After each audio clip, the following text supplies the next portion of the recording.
Hello friends, welcome to Koki's kitchen. இன்றைக்கி நம்ம பார்க்க போகிற ரெசிபி ஒரு சூப்பரான பீட்ஸா தவால எப்படி பண்ணுறது அப்படின்னு தான் பார்க்க போகிறோம்.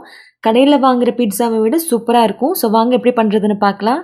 ஸோ இது பண்ணுறதுக்கு இந்த கரண்டியில் 4 கரண்டி அளவுக்கு நான் இன்றைக்கி மைதா மாவு எடுத்துருக்கிறேன்.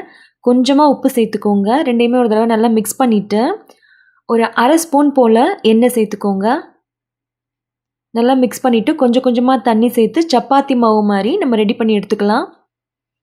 பாருங்கள், இந்த மாதிரி நல்லா பிசைஞ்சதுக்கப்புறமா ஒரு ஸ்பூன் அளவுக்கு எண்ணெய் சேர்த்து 1 நிமிஷத்துக்கு நல்லா பிசைஞ்சு எடுத்துக்கோங்க. பாருங்கள், மாவு நல்லா 1 நிமிஷத்துக்கு பிசைஞ்சாச்சு. இப்போ நம்ம 2ஆக பிரிச்சிடலாம். இப்போ சப்பாத்தி கட்டையில் நம்ம 2ஆக பிரித்த ஒரு மாவை எடுத்துருக்கிறேன்.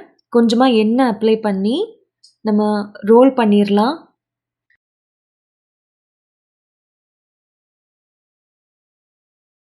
ஸோ ரோல் பண்ணதுக்கப்புறமா இந்த மாதிரி ஒரு பவுல் வச்சு சின்ன சின்னதாக கட் பண்ணி எடுத்துக்கோங்க. இதே மாதிரி எல்லாத்தையுமே கட் பண்ணி எடுத்துக்கோங்க. இப்போ பேனில் கொஞ்சமாக நெய் விட்டு நம்ம சப்பாத்தி எப்படி ரெடி பண்ணுவோமோ அதே மாதிரி ரெடி பண்ணி எடுத்துக்கலாம். 2 சைடும் நல்லா குக் பண்ணி எடுத்துக்கோங்க. இதே மாதிரி எல்லா சப்பாத்தியும் ரெடி பண்ணிக்கோங்க.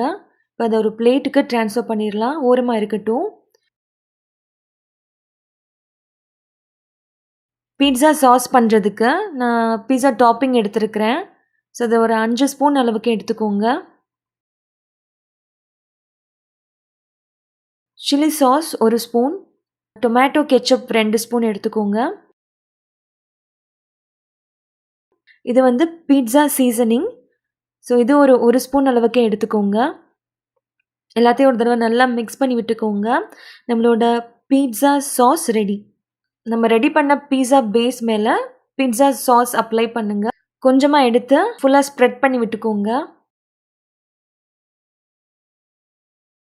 ஸோ இது வந்து மொசரெல்லா சீஸ். நான் அதை வந்து துருவி வச்சுருக்கிறேன். உங்களுக்கு தேவையான அளவுக்கு நீங்கள் சேர்த்துக்கோங்க. பன்னீரை சின்ன சின்னதாக கட் பண்ணி நெய் சேர்த்து இந்த மாதிரி நான் ஃப்ரை பண்ணி எடுத்துருக்கிறேன். தக்காளி கொஞ்சமாக சேர்த்துக்கோங்க. தக்காளி சீடெல்லாம் எடுத்துகிட்டு இந்த மாதிரி சின்ன சின்னதாக கட் பண்ணி சேர்த்துக்கோங்க. இது வேக வச்ச ஸ்வீட் கார்ன், அதுவும் கொஞ்சமாக சேர்த்துக்கோங்க. கொஞ்சமாக மல்லி இலை தூவிக்கோங்க. ஸோ இது மேலே வந்து ஓரிகனோ கொஞ்சமாக சேர்த்துக்கோங்க. ரெட் சில்லி ஃப்ளேக்ஸ் கொஞ்சமாக சேர்த்துக்கோங்க. ஸோ அவ்வளோதாங்க, நம்மளோட பீட்ஸா இப்போ ரெடியாக இருக்குது. இப்போ நம்ம குக் பண்ணிடலாம். தவாவில் அரை ஸ்பூன் அளவுக்கு நெய் சேர்த்துக்கோங்க. ஃபுல்லாக நல்லா ஸ்ப்ரெட் பண்ணி விட்டுட்டு நம்ம ரெடி பண்ண பீட்ஸாவை இதில் நம்ம வச்சு குக் பண்ணலாம். ஸோ நம்ம மூடி போட்டு இப்போ மூடி வச்சுக்கலாம். ஒரு 10 நிமிஷத்துக்கு அப்படியே இருக்கட்டும். லோ ஃப்ளேமில் வச்சு குக் பண்ணுங்கள். சீஸ் எல்லாம் மெல்ட் ஆகி வரும், அதுதான் ஸ்டேஜ். அந்த ஸ்டேஜ் வந்துருச்சுன்னா நீங்கள் எடுத்துடலாம். ஸோ அவ்வளோதாங்க, நம்மளோட சூப்பரான மினி தவா பீட்ஸா சூப்பராக ரெடி ஆகிடுச்சு. ஸோ நீங்களும் கண்டிப்பாக ட்ரை பண்ணி பாருங்கள். இந்த ரெசிபி உங்களுக்கு பிடிச்சிருந்தா லைக் பண்ணுங்கள், ஷேர் பண்ணுங்கள். கோகிஸ் கிச்சனுக்கு சப்ஸ்கிரைப் பண்ணுங்கள். நன்றி, வணக்கம்.